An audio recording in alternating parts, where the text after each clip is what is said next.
नमस्कार दोस्तों, मैं हूं एस्ट्रोलॉजर मीनाक्षी और आज के इस वीडियो में बहुत बहुत स्वागत है आप सभी कुंभ राशि वाले जातकों का।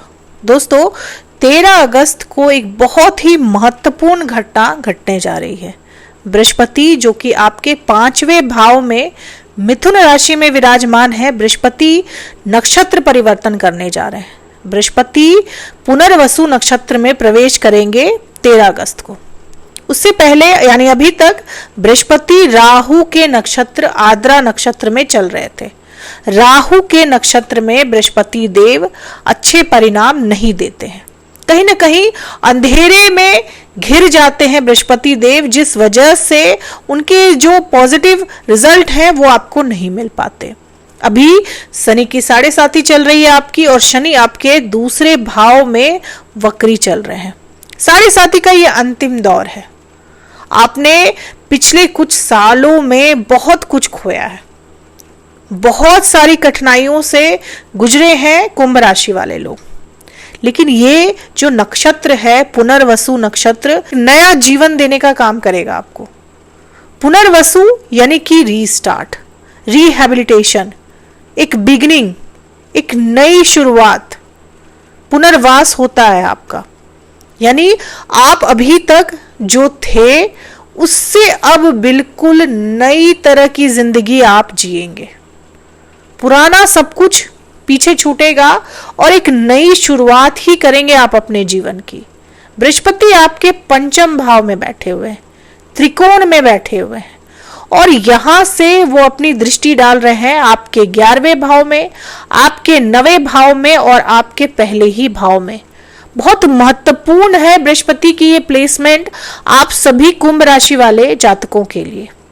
बृहस्पति कहीं ना कहीं बहुत हद तक 7.5 के दौरान आपको संभालने का काम करते हैं, और बृहस्पति जब अपने ही नक्षत्र में पुनर्वसु नक्षत्र में प्रवेश करेंगे 13 अगस्त को, तो ये परिस्थिति आपके लिए गोल्डन पीरियड में तब्दील हो जाएगी, क्योंकि बृहस्पति देव इसी नक्षत्र में रहेंगे 18 जून 2026 तक। यानी लगभग 309 दिनों के लिए बृहस्पति पुनर्वसु नक्षत्र में यानी अपने ही नक्षत्र में रहेंगे। पुनर्वसु नक्षत्र बृहस्पति के खुद का नक्षत्र है। बृहस्पति इस नक्षत्र को रूल करते हैं। हालांकि बुध का भी प्रभाव रहता है इस नक्षत्र पर, लेकिन कहते हैं मृत चीजों को भी जीवन दे सकता है ये नक्षत्र। इतना शक्तिशाली होता है, इतना पावरफुल होता है और इतना पॉजिटिव होता है कि ऐसी चीजें जो मृत हो चुकी हैं, जो खत्म हो चुकी हैं, डेड हो चुकी हैं, जिनको लेकर आप बिल्कुल निराश हो चुके हैं, उन चीजों को पुनर्जीवित करता है ये पुनर्वसु नक्षत्र।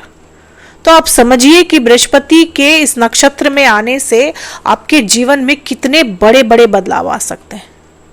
दोस्तों बृहस्पति 5वें भाव में बैठकर आपके भाग्य स्थान को देखेंगे, 9वें भाव को देखेंगे। काल पुरुष की कुंडली में 9वें भाव के भाग्य भाव के स्वामी होते हैं बृहस्पति देव, और आपकी राशि में 2 महत्वपूर्ण भावों के स्वामी हैं। आपके आय भाव के स्वामी हैं और आपके धन भाव के स्वामी हैं बृहस्पति देव। तो इन दोनों भावों को भी बहुत ज्यादा प्रभावित करेंगे बृहस्पति देव। जैसे ही बृहस्पति देव पुनर्वसु नक्षत्र में प्रवेश करेंगे, सबसे पहले आपकी आय बढ़ेगी, आपकी इनकम बढ़ेगी, आपकी आमदनी बढ़ेगी। आप जॉब करते हैं तो भी, और अगर आप व्यापार करते हैं, बिजनेस करते हैं तो भी आपकी आमदनी में बहुत बड़ा उछाल आ सकता है।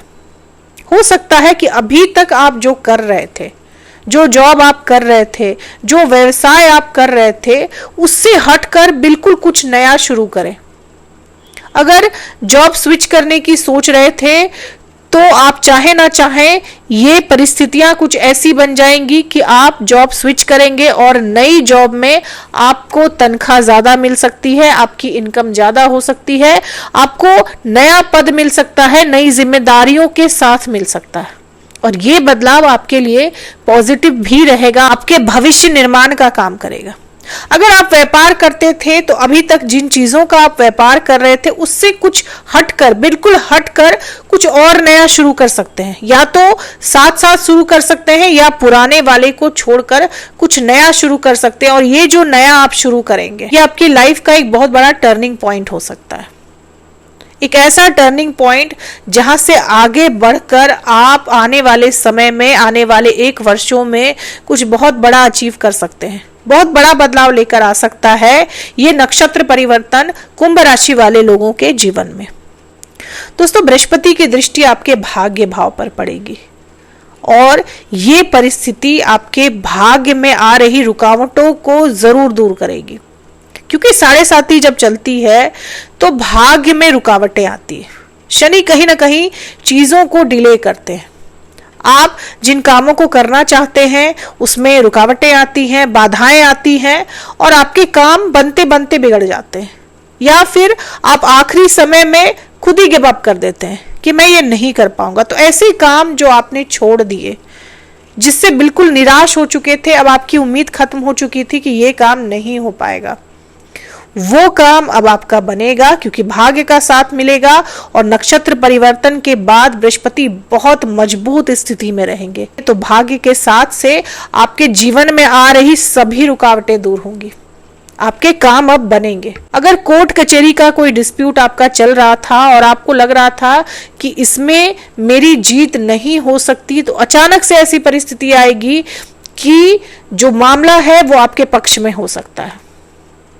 अगर आप किसी परीक्षा की तैयारी कर रहे थे, विद्यार्थी थे और आपने गिव अप कर दिया था कि मुझसे नहीं हो पाएगा, मैंने बहुत प्रयास कर लिया, अब कुछ नहीं हो सकता, तो अचानक से आपको एक नई दिशा मिलेगी और आप फिर से तैयारी में लगेंगे। और जब आप इस बार तैयारी करेंगे तो आप वो हासिल करेंगे जो आपने कभी सोचा भी नहीं। शायद जितना आप सोच रहे थे, जितना आप चाह रहे थे, जितना एक्सपेक्ट कर रहे थे, उससे कुछ और बहुत बड़ा। विद्यार्थियों के लिए खासकर ये समय गोल्डन पीरियड है। बिल्कुल तैयारी में लग जाइए, मेहनत करना शुरू कर दीजिए, क्योंकि शनि है तो मेहनत तो करनी पड़ेगी, लेकिन इस बार आपकी मेहनत जो है वो खाली नहीं जाएगी, बृहस्पति आपका साथ देंगे। ऐसे दंपत्ति जो संतान प्राप्ति के लिए बहुत समय से प्रयास कर रहे थे और निराश हो चुके थे कि शायद अब उन्हें संतान प्राप्ति नहीं हो पाएगी, उनके लिए ये जो 1 वर्ष का समय है ये टर्निंग पॉइंट हो सकता है। आपको संतान की प्राप्ति हो सकती है, आपके लंबे समय से चली आ रही जो इच्छा है वो पूरी हो सकती है। संतान प्राप्ति के लिए ये जो 1 वर्ष का समय है ये आपके लाइफ में खुशियां लेकर आ सकता है। संतान पक्ष से आपको खुशखबरी मिल सकती है। आपकी संतान कुछ ऐसा अचीव कर सकती है जिससे आपका नाम रोशन हो, जिससे आपकी प्रतिष्ठा बढ़ जाए समाज में, क्योंकि बृहस्पति 5वें भाव में ही बैठे हुए हैं।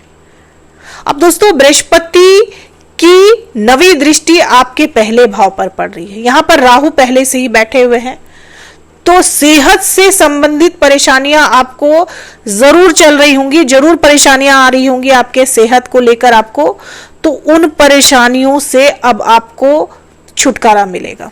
बृहस्पति की शुभ दृष्टि आपके पहले भाव पर पड़ेगी। गंभीर से गंभीर बीमारी से भी अगर आप जूझ रहे थे तो आपको बहुत हद तक राहत मिलेगी और आप आने वाले 1 वर्षों में रिकवर करेंगे।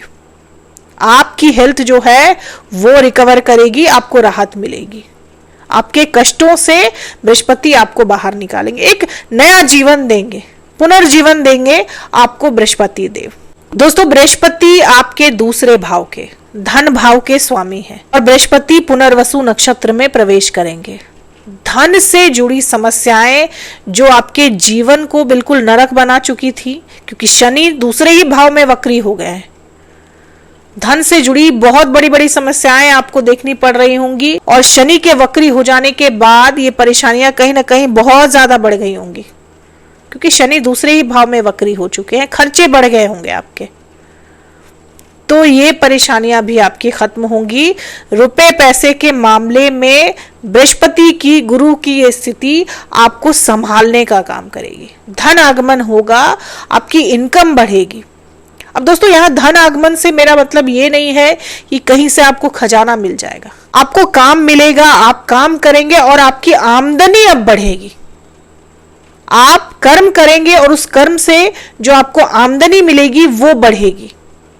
बैठे बैठे रुपया नहीं मिलेगा दोस्तों, लेकिन आमदनी आपकी बढ़ेगी और इतना ज्यादा बढ़ सकती है कि आप अपने कर्जों को भी निपटा सकते हैं, आप अपने जो बढ़े हुए खर्चे हैं उसको भी मैनेज कर सकते हैं, बैलेंस कर सकते हैं। तो इस तरह की परिस्थिति बृहस्पति देव बनाएंगे। हो सकता है कि एक से ज्यादा इनकम के सोर्सेज भी आप बना लें। अगर आप जॉब करते हैं तो साथ में कोई नया बिजनेस स्टार्ट कर लें, या अगर आप बिजनेस करते हैं तो साथ में एक और कोई बिजनेस छोटा मोटा काम शुरू कर लें। 2 स्रोतों से इनकम हो सकती है आपकी, और जब 2 स्रोतों से इनकम आपके पास आएगी तो आपके खर्चे कंट्रोल होंगे, आप सेविंग भी कर पाएंगे, और वो इच्छाएं आपकी जो पैसों की वजह से आप नहीं पूरी कर पा रहे थे, कहीं ना कहीं वो काम जो पैसों की वजह से आपके रुक जा रहे थे, वो काम अब आगे बढ़ेंगे और आप कुछ बहुत बड़ा अचीव कर सकते हैं। दोस्तों, सूर्य भी राशि परिवर्तन करेंगे। सूर्य अभी आपके 6ठे भाव में बुध के साथ बैठे हुए हैं, और 17 अगस्त को सूर्य देव आपके 7वें भाव में अपनी ही राशि सिंह राशि में चले जाएंगे। और सूर्य जब 7वें भाव में हो, अपनी ही राशि में हो, तो नेम फेम भी मिलता है आपको, आपकी प्रतिष्ठा बढ़ती है समाज में, क्योंकि 7वां भाव आपके वैवाहिक जीवन का तो होता ही है, आपके डेली वेजेस का भी होता है। तो आपकी आमदनी बढ़ सकती है, आपकी डेली की इनकम बढ़ सकती है। अगर आप व्यापारी हैं तो आपकी डेली की इनकम बढ़ सकती है, और आपकी प्रतिष्ठा समाज में बढ़ेगी, क्योंकि 7वां भाव वो भाव होता है जिससे समाज आपको कैसे देखता है, हम उसको भी देखते हैं। समाज में आपकी क्या इज्जत है वो भी 7वें भाव से ही पता चलती है। सूर्य जैसा ग्रह जो कि हमारी आत्मा का कारक है, सम्मान का कारक है, ईगो का कारक है, प्रतिष्ठा का कारक है, पद का कारक है, वो 7वें भाव में आएगा तो इन सभी चीजों में इजाफा करेगा। लेकिन दोस्तों, यहां पर आपको एक बात बहुत ज्यादा ध्यान रखने वाली है कि सूर्य के साथ केतु भी रहेंगे। तो ये जो युति है, इससे आपके वैवाहिक जीवन में समस्याएं आ सकती हैं। सूर्य 7वें भाव में वैवाहिक जीवन के लिए अच्छे नहीं माने जाते, और केतु भी वैवाहिक जीवन के लिए अच्छे नहीं माने जाते, और सूर्य पे दृष्टि रहेगी राहु की। तो प्रतिष्ठा तो बढ़ेगी, अचानक से सम्मान बढ़ सकता है आपका समाज में, लेकिन ईगो बढ़ सकता है आपके अंदर, और ईगो की वजह से या तो आप खुद ही अपने संबंध खराब कर लेंगे अपने स्पाउस के साथ, या फिर सामने वाला आपको घमंडी समझ सकता है, या आपका व्यवहार कुछ ऐसा हो सकता है उनके साथ कि आपके रिश्ते खराब हो सकते हैं। तो दंपतियों के लिए जो समय है ये थोड़ा सा मुश्किल हो सकता है, आपको काफी ज्यादा संयम रखने की जरूरत पड़ सकती है। तो दोस्तों, ये थी मेरी एनालिसिस कुंभ राशि वाले लोगों के लिए।